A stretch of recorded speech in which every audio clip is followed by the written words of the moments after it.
Okay, well, good afternoon, all. Firstly, thank you very much for joining us this afternoon, and you're all very welcome to Three Sigma Markets summer series of free trading webinars, proudly brought to you in conjunction with our partners at TraderCast. My name is Frank Cahill, and I'll be your co-host today, along with Philip Concourt, who is the CEO of TraderCast, and we're very happy to have Philip here with us today. So at Three Sigma Markets, we aim to partner with our client base and provide them with real value above and beyond a simple trading platform. So how do we go about this? How do we differentiate ourselves from the bigger players in the market? Well, we look to offer very much a service-driven, bespoke offering to our client base. And we look to achieve this through daily market insights, real-time market moving updates, our own trade ideas, and our own customized research pieces. Core to us in setting up Three Sigma Markets, it was set up by traders for traders, and we wanted to create an ECN brokerage and to stand out from the majority of brokers who are out there.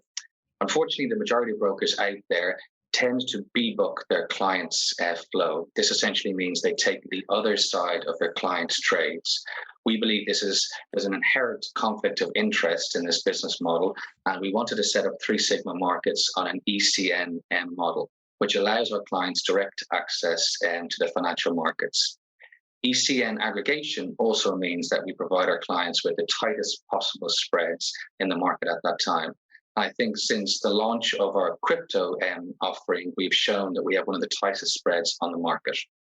Our technology, so we provide our clients with the MT4 platform, and it's the world-leading online trading platform at the moment. Now, through MT4's robustness and its strength, it does lack sometimes in interface. So we have created a proprietary interface which sits on top of the MT4 platform called our MT Pro.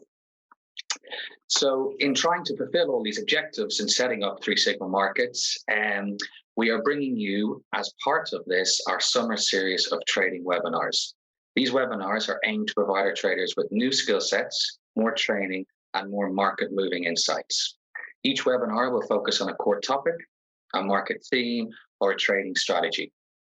We will ensure this is applied to the current trading market, and we will give our traders some real actionable material they can assist on their trading journey.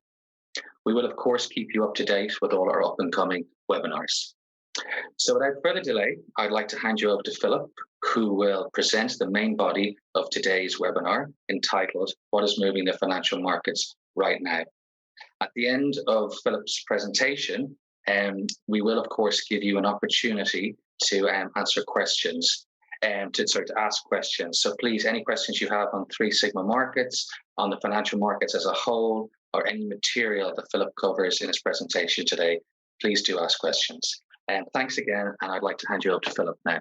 My name is Philip Concourt. I'll be your co-presenter today together with Frank. Welcome to Three Sigma Markets webinars. The objective of this webinar is to talk to you about where I personally feel markets could possibly go for the rest of the year. And what I'll do is I'll talk to you about what the predictions were at the beginning of the year, and then at the end of the first quarter, second quarter, and now where we are moving ahead in this new quarter as well.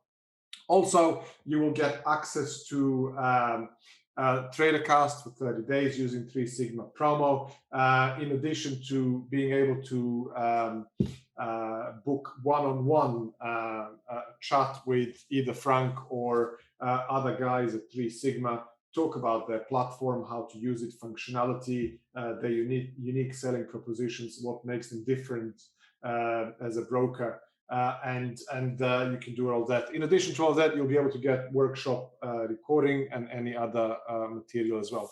Now, you're probably scratching your head and saying, who is this guy, and why should I listen to him as well, and where is he from, and where is this accent from, and that kind of stuff. Now, my name is Philip, and I am CEO of a company called TraderCast. I initially started investing with long only in unleveraged cash equities in mid-90s. At that time, I would work hard, save a bit of money, and then I would call my broker on a landline and say, hey, Mr. Broker, I would like to buy £2,500 worth of British Airways shares or Woolworth shares or, that kind of stuff.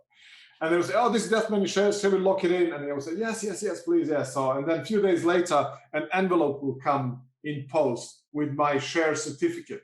So if I wanted to sell my shares at some point in future, I would have to call my broker again and say, I would like to sell my shares. And they say, do you still have your certificate? Can you post it back to us? And then I would post the certificate. And then once they receive it, they would deposit money in my account. So that was the beginning of my investing and trading. That was a long time ago. Nowadays, because of the internet and everything else, you do all of that online and you're exposed to derivative type trading. You can trade on margin and leverage and so on. Now, and that's what I've been doing since early 2000. In 2004, I've been doing more kind of active trading rather than just buy and hold as well. I'm also a chief market analyst and I provide trading education. Now, I'm going to show you a few pictures about myself here. Yet again, I'm doing this not to make myself look important, but I've presented over the past 10 plus years over thousands of different people and taught thousands of people how to trade, either from new or sometimes if they were intermediate or more experienced with some levels of their trading activity, maybe psychology, maybe risk management, maybe specific trading strategies for intraday scalping, anything that they want to do. So I'm telling you all of this because I would like you to feel comfortable that if you do have any questions, feel free and ask, because I probably came across them either through my own trading journey or I was asked the same question by somebody else along the way.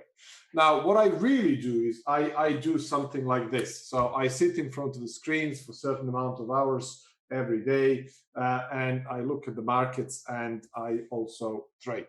Now, TraderCast, what is TraderCast? Well, TraderCast is an online community. We provide regular live daily broadcasts looking at the markets, mostly before US markets open. And then we post those analyses and key trading levels for popular trading markets like DAX, like FTSE, like Dow Jones, Nasdaq, Euro dollar, S&P, Euro dollar, cable, dollar yen, gold, oil, in the community for our members to see, and they can also engage and chat with us as well. So you can find out more about TraderCast. This is what the broadcasts look like, pretty much similar to what you're seeing here. Our analyses are posted.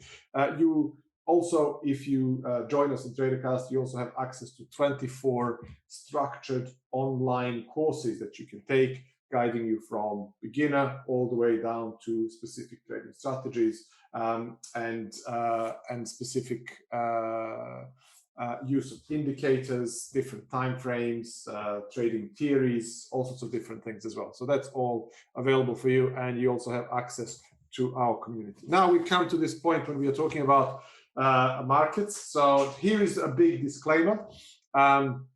Now, I'm pretty sure that you got one from Three Sigma when you were registering for this webinar as well. But I'm saying this on our both behalves, both myself, Philip Conchar, and Frank from Three Sigma. We do not have indication of your personal trading and investment objectives. So therefore, anything that we talk about here today should be considered to be of analytical nature, and it should be considered to be a proof of concept of what you should be able to do if you decide to join us in TraderCast and attend some of our trading courses, or if you are following some of Three Sigma market analysis as well. So not advice. This is basically analysis and our experiences and views of the market, not trading analysis as well. Okay, so far no questions. Everything is clear as mud. Can you guys hear me? Is this all okay? Is it still okay? Yeah, that's fine. It's fine. All good. Okay, so I'm just seeing some messages that I just saw them now. Excellent. Now, my first prediction for 2021 was that China will lead the recovery economic recovery as well, and so on. So what I was looking at that point in time, this was early kind of January, I was looking at Hong Kong 50 index, which is an equity index, which was in my book representing that that kind of view. And I was looking at this downtrend being broken finally, and the daily candles closing above this falling resistance trend line. From the trend point of view, this looked to me like a breakout, and I was looking for a potential push higher. Now, the next quarter, what happened is we saw a breakout, came to 30,000, and then consolidation, consolidation, consolidation, and this looked to me like another breakout, and this is where we are at the moment. So this sideways consolidation is still going on. It's bullish. It's still positive for the year-end finish higher in my book, as long as this orange line here and this particular level cluster of these lows towards 27,600 holds. This is a key support to the downside for this particular index. If we see a corrective rally higher and a breakout above this falling resistance trend line, in particular breakout through 30,000, which is a psychologically important round number, we could potentially see the extension to the upside. Alternatively, dip lower, loss of these levels would change my outlook, but so far this still looks bullish. I know we have a bit of volatility overnight in Asia. We had lots of news from China. Even US equities are selling off as well. European equities are selling off today, but this is a longer term view. Prediction number 2 was that US will return back to normal by Memorial Day, i.e. the end of May, because of the vaccination process, the availability and range of different vaccines, and the acceptance of those vaccines by the population. And I was looking for the Olympic Games to kick off in Japan. And I thought some spectators will be allowed to attend, and I was wrong on that front. Olympic Games are going, but there'll be no spectators. There'll be no attendance in any of the events. And I was looking at Pfizer, obviously, because Pfizer was the manufacturer of the first vaccine that came into the market, and I was looking at Pfizer with a particular interest at 36.20 level for the share price, because this looked to me like a corrective pullback, positive news, potentially looking for the extension to the upside. Now, what happened subsequently is it didn't break out higher. We saw a massive correction and then a reversal towards 40. So I'm still looking for Pfizer price to kind of end up a year higher, because this is where we are at the moment. I don't really know your personal experiences. We can talk about it a little bit later when we go into a Q&A. I don't know if you're more fundamental analysis driven, economic data driven, or do you use some element of technical analysis? Just to explain something to you, the way I would look at the market, I would look at the sentiment first, i.e. who is more dominant, bulls or bears. I want to trade with them rather than against them. I would definitely pay huge attention to fundamentals and economic data releases to figure out the reason why something is happening. And then I'm heavily involved with the technical levels, because the technicals are telling me where I can get in on the trade, where my risk tolerance should be, and where I must take profit. And I'm looking for a disproportionate amount of potential gain for much smaller and very definite amount of risk that I'm willing to take on any one trade. So looking at this, this is screaming energy build-up to me. So we saw a breakout higher, and this is something that's called a coiling price action, which is creating a symmetrical triangle. Anybody who's trading based on the technicals are looking at this and seeing this as a indecision. There is an energy buildup, an exchange between the buyers and sellers. Buyers are pushing the price higher, unable to push it higher. Sellers are coming in and creating higher low. Buyers are coming in, lower high, unable to push the price higher. Sellers are coming in, higher low, unable to push the price lower. So this is an energy buildup. And these type of patterns, they usually end up with explosive breakout.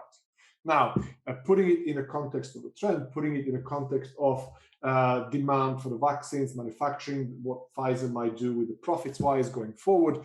This would lead me to believe that if the price breaks higher from these current levels and creates an end-of-day close above $40 share price, that could potentially trigger the extension towards 42.50, which is signified by this current swing high.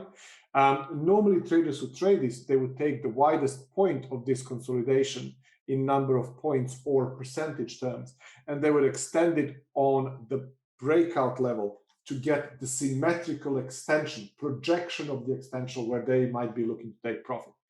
Alternatively, if that doesn't happen and you see a dip lower and a close below the cluster of these lows, all bets are off. This would negate the price and the price would very quickly move lower.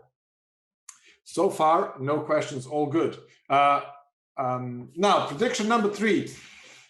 Depressed hospitality and airline stocks are becoming strong performers because economy is reopening, and even now, I don't know where you are, but if you're living in UK or in Ireland, for example, you know that we can start traveling probably more freely from the 19th of July. We have this digital certificates available to us from 19th of July. If you're vaccinated and you have a negative test, you can get in and out of countries without need for quarantining and so on. So that's all good for a travel stocks as well. I was looking at Boeing actually rather than airline stock, because Boeing was under pressure purely because of those issues they had with the plane, and then they needed to kind of get approval that they can fly again and so on. And this looked to me like a very depressed stock as well. So this was early January. This looked like a significant low, sequence of higher lows. It looked like a beginning of the breakout. And I was looking at this. This is a very nice bullish continuation pattern. They have the tendency to break to the upside if they're seen in a clearly defined uptrending markets. And in my book, this was because this price was trading above higher lows and it was trading above this orange line, which is a 200-day moving average. So I was looking for a breakout towards 250, possibly even higher. This is what happened subsequently. We saw a breakout and then another of these consolidation ranges, and I was looking for a potential to move higher, and this is where we are now. So there is a little mini version of that forming right now. If we assume that the price breaks through 250 price level, this area here, that could potentially trigger bullish extension to the upside, potentially targeting additional resistances at 240, 300, possibly even 320 over the coming months. Alternatively, a dip lower and a loss of 200 would negate this outlook and potentially change it. But so far, this looks very, very bullish to me. Now, prediction number 4, we begin the longest positive economic cycle in history because of the huge kind of stimulus. The nominal economic growth for the full year should exceed 6%. Unemployment rate should, I'm talking about US here, unemployment rate should fall below 5, and we begin this massive rebound and economic cycle higher. Now, this was the chart showing the spike in unemployment when the COVID kicked in, came almost to 15%, and then subsequently it kept on falling and came down to 6%. Now we are down here towards 5.9. So if you're watching US non-farm payrolls, if you're watching US unemployment data, that's telling us that potentially we could see more jobs creating in US, and that unemployment rates will carry on dropping. And that's all good for the US economy. And we know US economy is good as a major global driver and as a major contributor to a global GDP as well. So if they're doing good, the rest of the world will do good as well. Now, prediction number 5, gold would rally and cryptocurrencies would gain more respect as the kind of year carries on.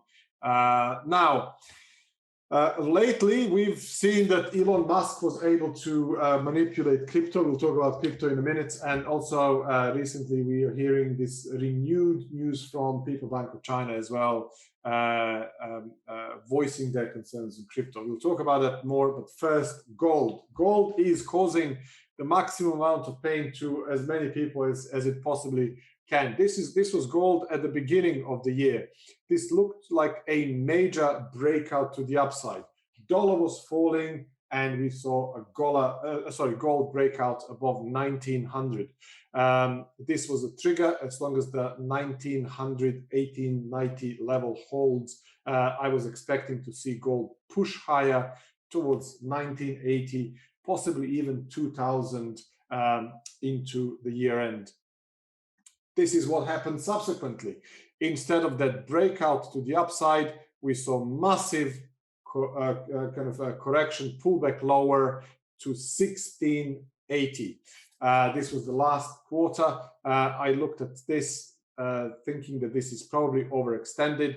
These are some significantly important levels on monthly and weekly basis. For those of you who use fibs, these are the fibs levels as well. And for those of you who are looking at technicals, this appeared to be a very nice divergence trade. So the price created a double low here. The price is filled with emotion, greed, and fear. And this stupid unemotional mathematical formula, an index called indicator called stochastic, was creating a higher low. This normally indicates that something's wrong, that price is overextended to the downside and it could possibly reverse. And we saw this breakout above the neckline of this double top at 1750 and a push higher towards 1800. I was looking for the continuation of that rally into 1850 over the next quarter. So this is basically what happened. We saw a push to 1850, break through 1850, and I thought, here we go, now we're gonna go to 2000. And then subsequently we saw all of that. And this was basically triggered by recent FOMC announcement, Fed possibly telegraphing to the market, indicating to the market that, I can see that we have new attendees joining us. I didn't say hi to all of you. Hopefully you're enjoying it as well. But Fed basically started saying that they still think that inflation is transitory, it's only temporary, but that they would be in position to consider tapering and potentially hiking rates at some point in future, maybe 2023, and we could expect possibly 2 rate hikes at that time as well. So that caused a US dollar to reverse massively higher. You saw a pullback in euro dollar, sterling dollar, dollar CAD went up, dollar yen went up, and so on. And obviously gold was spunked at that time as well. So we saw massive pullback lower in gold, but it came to the same setup as we saw here as well. 1760 was the big level for gold. From a technical point of view, this was the neckline of this double bottom here, now retested as a newly found support. So monthly and weekly levels came into play. Also, this divergence was visible as well. The price made slightly lower low. Therefore, fearful traders were still exhausted at that point, and the indicator is making higher low, which is giving us the same divergence as we got here, just on a smaller scale. So this would normally indicate that if the gold stays above 1800 and creates an end of day close above 1830, 1831 level, which is this orange line cluster of the moving averages here, that could potentially trigger the extension to the upside, targeting additional upside resistances at 1870, possibly even 1900 to the upside, which will be the cluster of these highs. So I'm bullish gold going forward as long as these levels here hold. An end of day close below 1760 would definitely negate that, and it would change my outlook. But so far, I'm looking for the continuation to the upside. Bitcoin, this is the beginning of the year. Sorry, this is the second quarter, apologies. massive breakout higher. April high was 64,000. We saw this corrective pullback, which came to a support trend line, bullish engulfing here, potentially indicating more upside. Unfortunately, this is what happened. So we saw this sideways consolidation here, energy buildup. So for those of you who've listened to my talk about Pfizer, this looks the same as well. The price action in Bitcoin appears to be a little bit bearish because this looks like a trend change. We have a topping head and shoulder pattern here with a massive neckline at 47,000 level. Price is capped by 40,000 on the upside and supported by 30. So these are the two major levels. Now, the volatility in Bitcoin was driven by Elon Musk's tweets, but more so lately by People Bank of China possibly flexing their muscle and ensuring that their views on cryptocurrencies are transparent and visible to everybody. So if we see more volatility return to crypto markets in this particular Bitcoin as a leading indicator of what a crypto market might do. If we see a push higher and an end of day close above 36,000, that could possibly open the way for the retest of 40.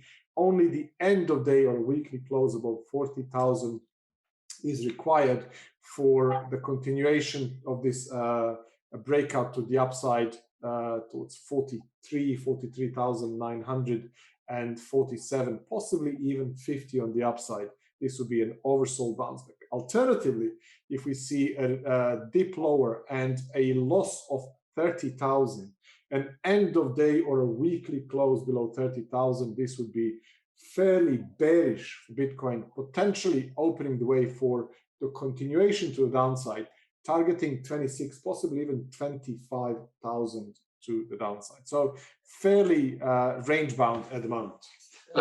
Frank, sorry, you want to say something? Yeah, sorry to interrupt you there. Just going back to Bitcoin for a second. You obviously mentioned there how the Chinese are upping their pressure on cryptocurrencies and bringing in further regulation. If from your point of view going forward, do you think we do crack this 30,000 level in a meaningful way? Obviously, as you said, Bitcoin is a lead indicator for all cryptocurrencies essentially. Do you think we do crack and close on a weekly close below the 30,000, which may, as you say, open up to 25,000, or from a technical point of view, do you think we have the momentum and energy to gain a foothold back above the 40,000 level? Well, let me just do this. Can you see the live chart now? I was actually hoping we can do this at the end, but can you see the MT4 chart? Yes.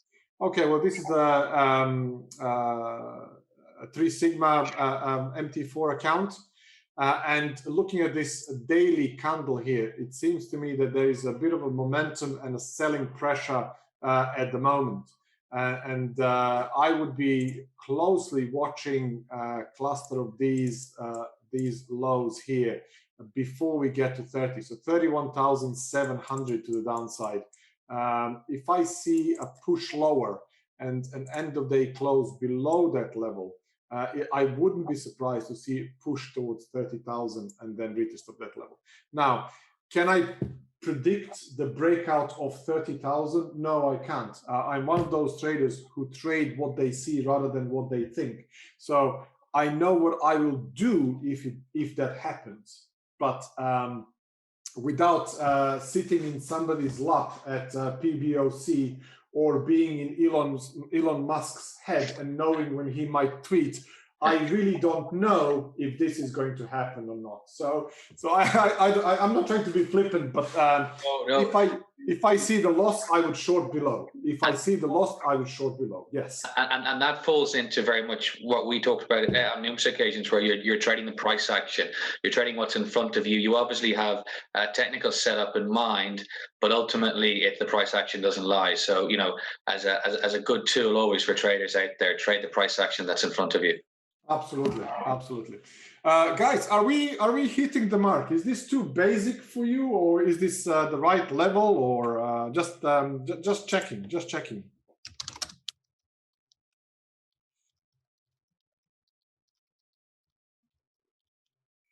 Do you need more kind of live stuff and more technicals, or more? I don't know. This is the first one, so we really want to make sure that you guys are happy and that this is kind of hitting the mark for you. Because yet again, I don't know you. I don't know what your level of experience is. I don't know what you trade and so on. But anyway, okay. So the prediction number 6 was that energy will just outperform, and we'll see a massive breakout higher in crude oil because of the kind of return of demand. Economy will be reopening and we'll be traveling more, and flights will restart again, and manufacturing will start again, and then crude oil should pick up and move higher. So basically what we're seeing here is this was crude oil at the beginning of the year trading close to 50. I was looking at this falling resistance trend line towards 54, 60, 55 level for a potential. Barry, thank you very much for letting me know. And I was looking for a breakout above 54 and push towards 65, which was a cluster of these highs as well. Now what happened is we saw a breakout through 54, push higher, then this previous resistance became newly found support, because once you break it, it becomes support. And then here is that energy build up, energy build up, energy build up, energy build up. And I was looking for a breakout and a push towards 70. So basically what was happening is we saw a breakout and a retest. And for those of you who trade, you probably know that the breakouts are probably more speculative entry, because the most profitable breakouts are just parabolic. They just go, they never look back. But in most of the cases, you see a breakout and then you see a retest of the previous resistance area, or level, which becomes your newly found support. So that's your like a second chance to catch the ball. And this is probably the safer trade when you see a breakout and a retest. And off we go to, I think a couple of days ago, last time I checked, it was close to 77. The front running month for crude oil was 77. We had a bit of a disagreement with OPEC. Some members like Saudis wanted to push the production higher. Russians, OPEC plus, they had slightly different ideas. Qataris, UAE, they had different ideas. There was a bit of a disagreement. Will they increase the production? And also we had these continuous negotiations with Iran about the sanctions possibly being lifted and then being able to officially start exporting their oil rather than unofficially having it in transit through China. Now, what's happening? Crude oil subsequently pulled back from 77, but it still looks very, very bullish. Looking at a longer term view for energy in particular, reading Deutsche Bank, JP Morgan, other senior analysts in big investment firms, they're potentially forecasting crude oil at $100 in not too distant future. So I'm in that camp. I'm bullish oil and I'm buying the dips along the way. And I think oil appears to be in a clearly defined uptrend, supported by good fundamentals, supported by good supply and demand, and technicals are telling me the same thing as well. So, Frank, any comments on oil? Do you trade oil much? I was just about to say that certainly a different world from the start of 2020, when oil producers were paying you to take oil out of their hands. It's incredible how that chart has turned. Yeah, when oil went negative, I never thought I would see that in my life. I didn't even know it was possible. Yeah, it's incredible. I know. Okay, moving along, guys. We are just covering a lot. We have 3 more predictions, and then we're going to go into a live market, and you can ask questions as we go along. Now, prediction number 7 for me was that market corrects 20% in the first half of 2021, and then S&P powers through and closes the year end at 4,700. Now. So this is the beginning of the year, and this is the S&P index, which is the big daddy of them all, 500 companies in it. This looked like a clearly uptrending market. This is the March low when Mr. Powell came out and said, we'll do the stimulus, don't worry. And this was a good time to buy the market. Subsequently, the market carried on moving higher. and it's creating these higher lows, higher highs. It's supported by rising trend line. And I was looking at this saying, if it is to happen, it'll have to be something. Normally you get these volatilities and flush crashes and corrections which are triggered by unknown. And I was potentially looking for tapering. I was thinking if inflation spikes higher, that Federal Reserve or other central banks around the world might start indicating that they will be hiking rates at some point in the future to control the overheating economy and rampant inflation, and that could trigger a volatility in equity markets. It will be good for bonds, yields, and that kind of stuff, but good for currency, but negative for the equity. That is kind of the basic premise. And that's why I thought gold would rally higher. So I was looking at 3,600 level on S&P, and S&P was trading at that time at 37.80, and I was looking for a dip below 3,600, basically a close below 50-day moving average for a potential correction of 10, 15, 20%, and then I would be a buyer for a rally higher. So that was my intention. Now, how wrong was I? This is the next 3 months. The market just had a small blip, came to the support, didn't break it, and it rallied higher. So then I was saying, for the next quarter, I'm sticking with my predictions. Markets are overextended. The same thing applies, but in this case, it's trading at 41.90, very close to 4,200. Round number. Something happens around round numbers. Maybe Fed will come out and say something about tapering. And if that happens, I would like to see the loss of this previous consolidation as a breakout level, 3,990. Daily close below that level, close below 50-day moving average, 4,000 level. Correction to 3,650 for a breakout higher. I would be a buyer here. Seller below, buyer here. How wrong was I? It just carried on. It just goes on. It goes on forever. Now, today we are seeing a bit of a corrective move here, and I'm getting excited. So will I get my loss of 50-day moving average? So the key trading level for me is at 4220, 4220 on S&P.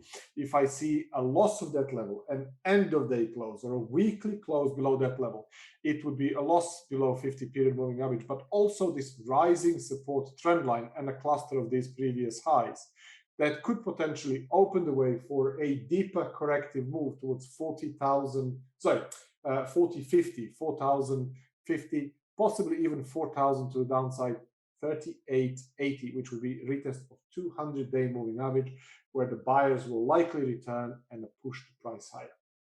If we see a shallow correction to 42.20 and buyers return and the price pushes higher from there, all bets are off. Do not be a hero. Don't try and short it. Something might happen in 2 or 3 months' time again. And I'll talk about it when we start talking about yields as well. Prediction number 8 is that the 10-year Treasury yield will push to 2%. Okay, so at the beginning of the years, we were just trading just above 1%, and I was looking for a push higher to possibly 2% with the same logic. Inflation, rate hikes, yields up, yields higher, bad for equities, good for gold, that kind of stuff.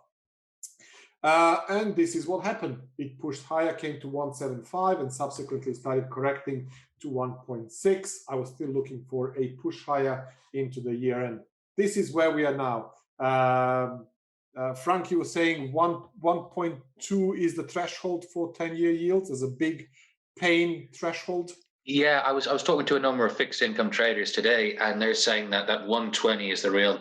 I mean, this bet was put on in huge amounts at the start of the year. Everyone, as you say, was looking for 2% in U.S. Treasury and 10-year Treasury yields.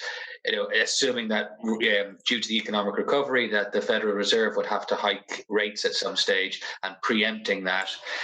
So fixed income traders, they tend to have the big money behind them. Philip, as you know, and the real money accounts, they have put this bet on in huge size.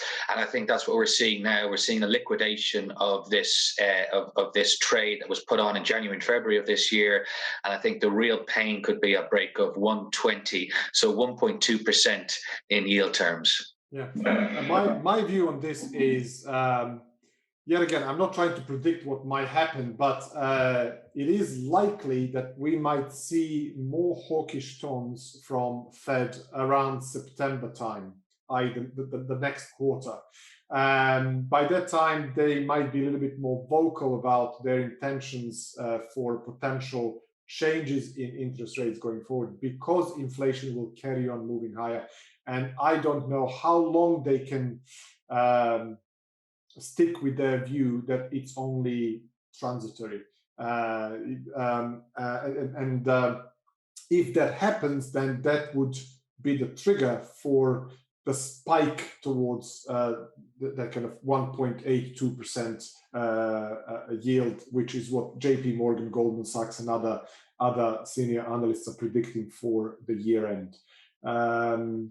And then that could be the trigger which causes equities to correct a bit. So I'm still keeping an eye on that, and I am open to a possibility that we will see a spike higher in yields going forward because of that kind of more transparency by tapering. Philip, just on that, and I think probably not many of us on this call will trade U.S. Treasuries, but I think the important thing about U.S. Treasuries is, and yields, global yields as a whole, they tend to lead most themes that emerge within the markets. So they'll tend to lead the theme that will dictate the equity markets, the crypto markets, and the currency markets, and subsequently the commodity markets. So they're a really good lead indicator, although none of us aren't essentially trading these at the moment. It's good to keep an eye on them. And we're seeing today, as yields come off and bonds are being bought, it's usually a risk-off scenario. Cryptos are under pressure, equities are under pressure, and the dollar as a whole is being bought. So it's a really good thing to look at overall to get a feel for where the markets are. Yeah, there's a couple of things that I would watch. I would always watch yields, and I would always watch dollar index. I wouldn't necessarily trade dollar index, but I'm keeping an eye on dollar index, because dollar index can have a small move in percentage terms, and then you see exaggerated move on euro dollar and sterling dollar and dollar CAD and all the other kind of correlated markets like commodities and so on. So these are one of the kind of a couple of daily charts that you should take a look, because they give you a kind of a view of the broader picture as well. Okay, so just saying hi to a few people as well. Barry, Dimitri or Dimitar, Fayaz, Jeremy, Josephine, Richard, and Sarah, and a few other people as well. So if you have any questions, hopefully we are hitting the right level for you. Yet again, I don't know what your experience is, but we'll have a Q&A shortly, and hopefully you'll be able to ask the questions at that time as well. Now, US dollar, I was looking for a rebound in US dollar, and I was using dollar yen as an example. This, yet again, I really like this setup, this divergence between the price and the indicator. Dollar yen was downtrending quite heavily. At the beginning of the year, we were trading close to 102.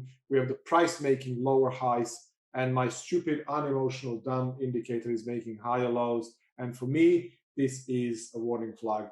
Then I'm looking for a bullish candle forming here to indicate a reversal, and I was looking for a breakout towards initially 104, 105 and higher. This is what happened subsequently. Divergence, breakout, retest of this trend line, breakout above that trend line, push higher, breakout above higher trend line towards 105, and continuation towards 111. Subsequently, we had a pullback to 108, and look what happened then.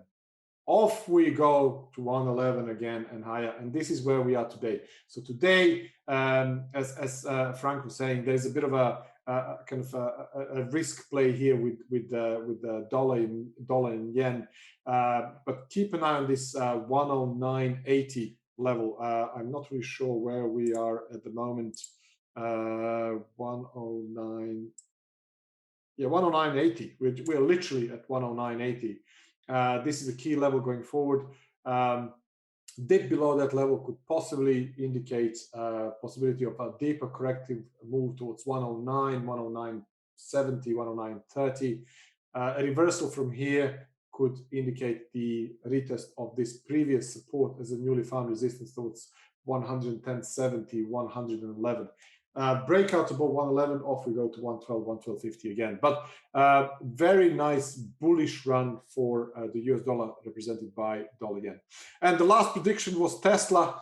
Tesla will do so well, and they might even acquire another this was a bit of a kind of flippant comment, but I should be actually talking about Elon Musk's engagement with cryptos rather than something else. But the Tesla share, this was at the beginning of the year, supported by 700 level. I was looking for the extension towards 900.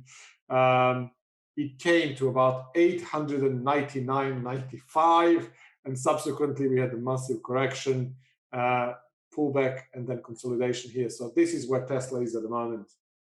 This doesn't look as bullish as before. This is the previous rising support trend line, loss of that trend line, and we are retesting it now from underneath as a newly found resistance. And the existence of this price action here is something that's referred to as a rising wedge. This is a high, higher high, lower high, topping head and shoulder pattern here for a major top, at pullback, lower high. This potentially could be a lower high. A dip lower and an end of day close below 625 or 600 price range could potentially indicate a possibility for the extension to the downside, targeting 540 as another level of support. Alternatively, breakout from here, push higher, and end of day close above 700, possibly even 730, would negate this current bearish setup for Tesla. Now, this is me done with the predictions. We're going to go into a Q&As now, but just to remind you what you get as a part of this webinar, you can book one-on-one with Three Sigma guys if you're looking for a platform walkthrough, if you're looking for to discuss what they offer and how they can help you out as a broker.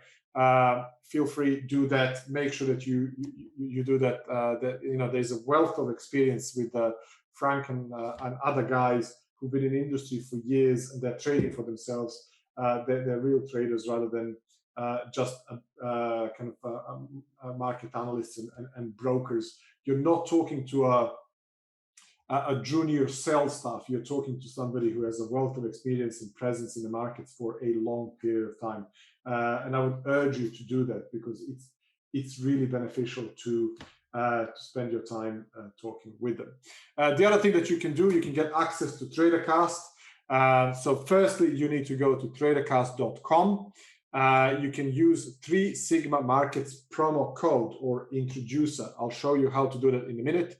That will take you to the payment stage. Once you come to the payment stage, do not leave your card details. Log out.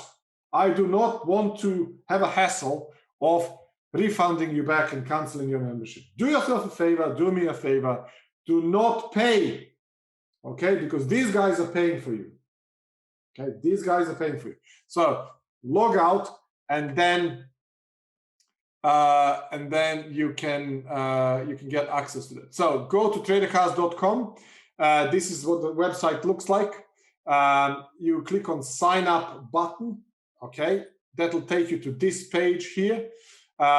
You create your username, your email, and in these fields here, blue fields, promo code and introducer, you must put Three Sigma Markets. You must click on accept terms and conditions. Once you do that, that'll take you to the payment stage. Do not pay. Just log out. Just log out. Okay? I will send an email to guys at Three Sigma Markets once we see you register. And then I'll say, does this person qualify to get free access? And if they tell me yes, I will activate your account. Okay? And that's how it is. So now, this is the time for Q&A. This is the time for any questions you might have.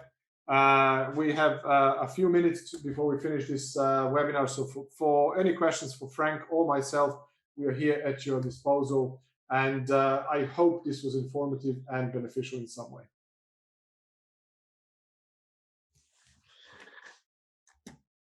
There's a couple there, Philip, if you want to have a look. Questions. Okay. I'm guessing you can't see my name. No, we can't. Anonymous attendee. What do you think of Bitcoin? And do you think it will trade down to 20,000 first or back to 60? I think we covered it. If it drops below 30,000, from the intraday point of view, buddy. Sorry, I know we have a lady in as well. My fault here. Guys, from the daily point of view, this is bearish. I look at this and this is screaming bearish for me. Okay, from the 4 hourly, this is a sideways consolidation with a bearish slant. If I see a dip lower, if below these clusters of the lows at 31,600, possibly a retest of that level from underneath. And then in here, I see a bearish engulfing, shooting star, evening star reversal, some kind of bearish candle. I would likely assume that it might go down to 30, 29, 28,900. Loss of these lows and daily or weekly close below that level could potentially open this as an extension to the downside, targeting additional supports at 26, 25, possibly even 20. I don't know what might happen, okay? But that's what it is. Yeah. The alternative view is if for whichever reason, sorry, Frank, I've interrupted you. We see a rally, and then a breakout above cluster of these highs here on the upside towards 35,500, 35,400 or thereabouts. So this, then that could trigger a short squeeze. And that short squeeze would likely suck up the price back towards 37,800, 39,000 and slightly higher. So this is a trading range that's been going on for almost 2 months now. And nobody's winning. Bulls and bears are exchanging and nobody's winning. Okay? So unless you're trading as a scalper and an intraday type of guy, and you're looking for a short fractions of the moves, it's very, very difficult to trade something that's not trading. If it's ranging, it's very difficult. Speculative traders trade the range. Disciplined traders trade the trend. And not against it, they trade with it. One of the trading rules that we have in the courses that we have on TraderCast is trade in the direction of the prevailing trend in your trading time frame. Okay, trade with the winning side rather than against it. Richard is saying, good afternoon. Thank you so much for the insights. Could you give us your thoughts on big tech in the coming year and also how governments are considering approaching cryptocurrencies? Yet again, if you're talking about big tech, look at the Nasdaq. Nasdaq is correcting quite a bit, but Nasdaq is creating, was it, Frank, if I'm correct, was it about 10 or 11 subsequent all-time highs, one after another? I don't know when was that last time? I can't remember last time that happened. I think what's really telling about the Nasdaq and the big tech side of things, and it goes back to 10-year yields, Philip. So if you look at the Fed came out on the 16th of June and gave us a slight hawkish indication that something they might be talking about tapering is exactly how they put it. But you would have interest. Obviously, the Nasdaq is the most interest rate sensitive of all the indices. The big tech firms are the most interest rate sensitive. So they're, you know, inversely correlated. So as interest rates rise, you would see the Nasdaq come off a little bit. But it seems like, as we talked about, that bet that the market put on against the Fed essentially at the start of the year is hugely unwinding. And even though they gave a slight indication, the Fed did on the 16th of June, the Nasdaq, as you say, has made continuous fresh highs from 16th of June. And we saw the Dow come off a little bit, we saw the S&P come off a little bit, but the Nasdaq hasn't. So I think with interest, you know, with 10-year interest rates where they are at the moment, it's a perfect, it's a perfect storm for the tech companies. There's plenty of liquidity and stimulus still sloshing around in the markets. They're not going to taper or lift off. For the next couple of months anyway, we might get some insight at Jackson Hole, which is the end of August, and we might get some insight on this end of February Fed as well. But for the time being, as you say, the Nasdaq is powering ahead. It's quite incredible. Yeah. Okay. From the kind of a technical point of view, guys, this is the chart of Nasdaq. Hopefully you can see it. The Nasdaq is making higher lows and higher highs. It's creating about multiple moving averages, and it's supported by multiple rising trend lines. So this is, I'll just color it all blue so I'm not confusing you. And I'll give you some key trading levels for Nasdaq at the moment. So you have this trend line here, which is that kind of longer term daily trend line. If I go down to a 4-hourly trend line, 4-hourly time frame, I'm seeing this trend line here in place. So I don't know if you're using annotations and the trend lines to identify key trading levels, but the angle of the trend line is usually quite telling. The steeper the angle, the weaker it is, and the shorter the time frame the trend line is drawn in, the weaker it is. And the price has the tendency to go to the next trend line. So this trend line here, okay, was an hourly and a 15-minute trend line, and that was tested and tested and tested and tested. Once broken, the price has tendency to go to the next trend line and also next level of support. And this is the previous resistance, resistance, resistance. Now it's testing it as a support. So from the intraday point of view, so if I can point to this area here is very, very important for me for today's trading range, okay? Because this is the previous consolidation, breakout, and retest. 14,600. Loss of 14,600 and an end-of-day close below this area could potentially open the way for a deeper corrective move, something like this, opening the way for the retest of the next level of support towards 14,000 to the downside. And this is if this kind of selling pressure continues.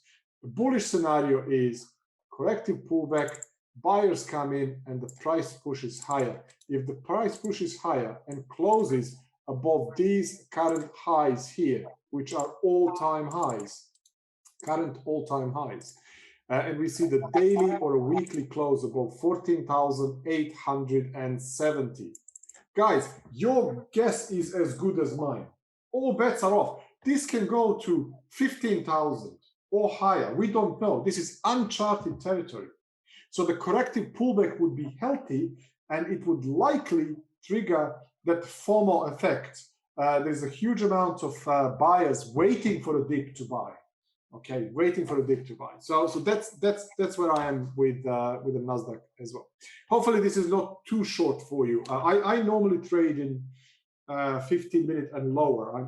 From the intraday point of view, that's what I'm kind of more comfortable with. And I usually trade US markets open. So that's how I would kind of analyze it myself. Good questions. And somebody says, where do you see oil trading in the next couple of months?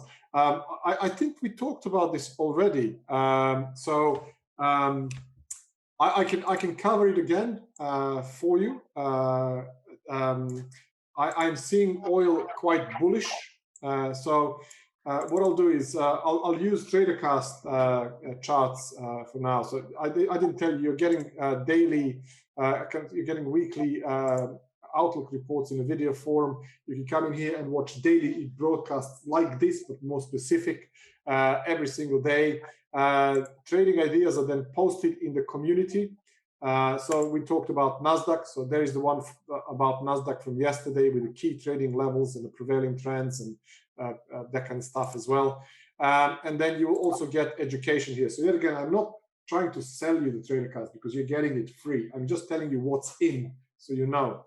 And then you have access to all of these courses as well. How to trade stop and reverse, how to trade market volatility, overextended market conditions, price action trading, that kind of stuff. So going back to your question on oil, where is my oil? So here is my crude oil. And this is crude oil in end of day time frame.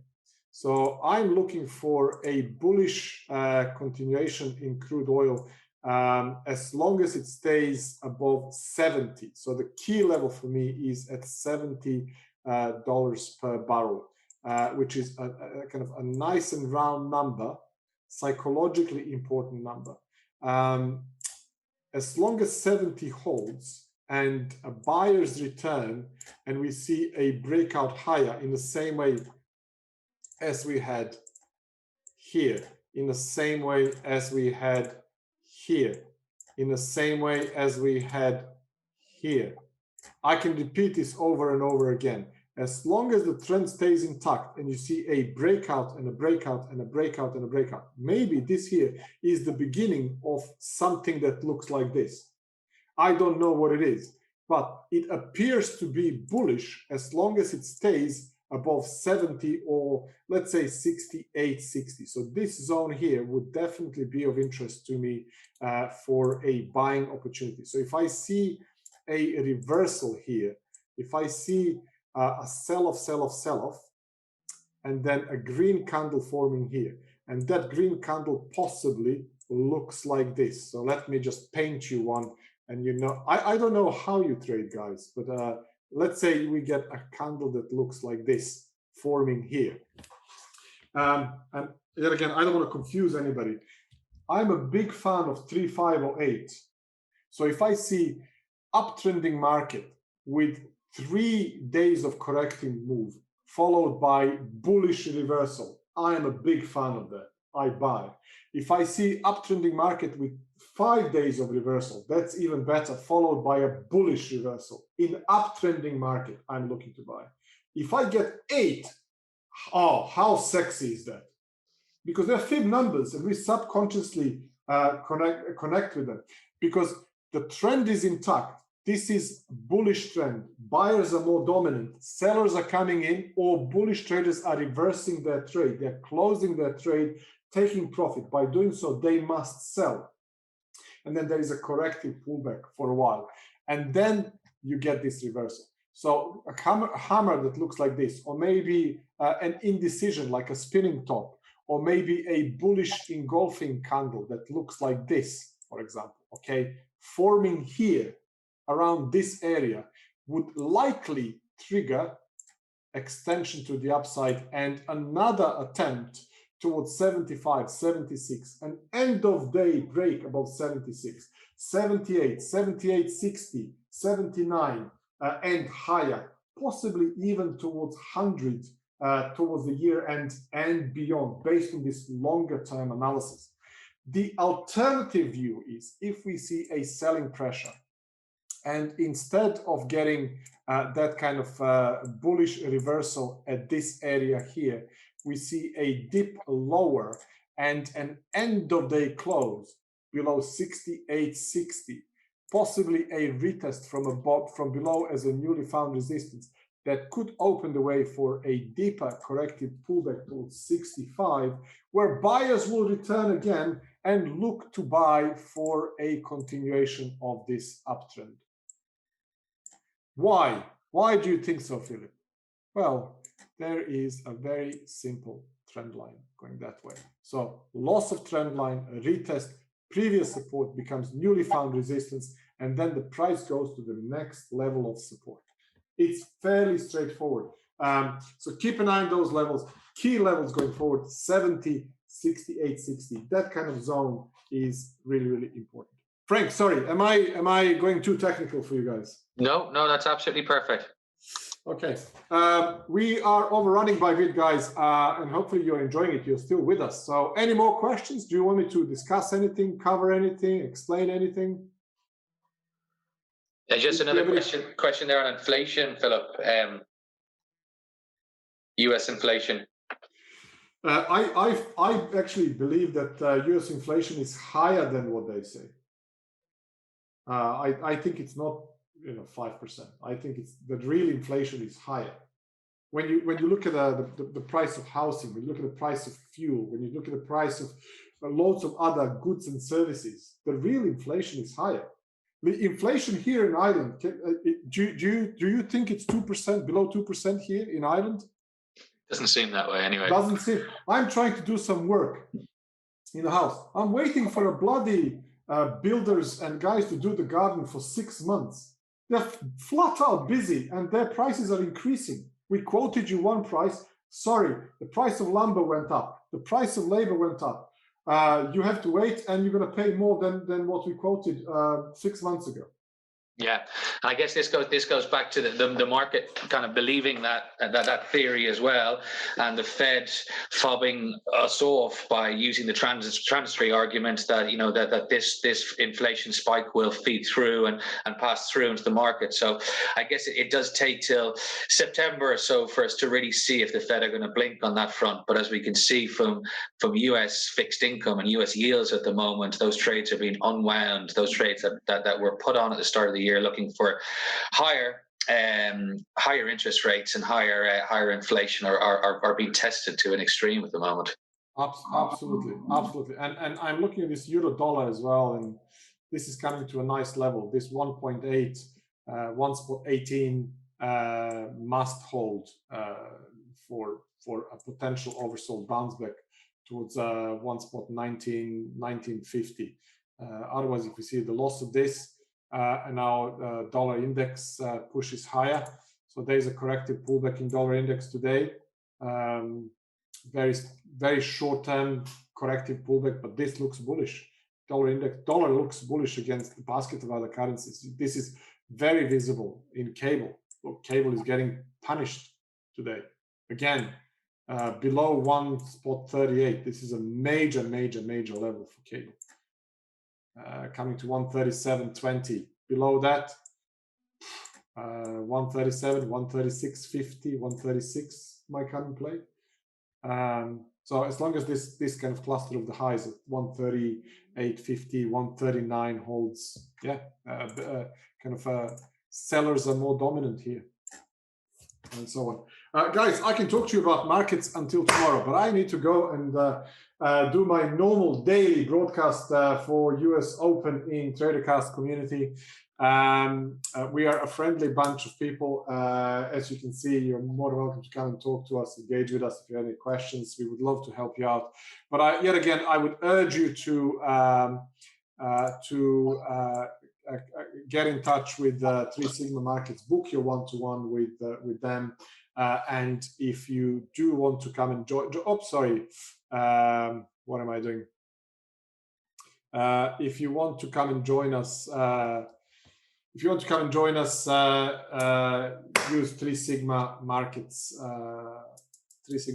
promo code, and that's it. Listen, thank you very much, Philip, for today. Guys, thank you very much for attending today. As we said at the beginning, this is the start of our summer series of free trading webinars where we'll be delving into different topics, different trading strategies, different themes that are eminent in the market at the moment.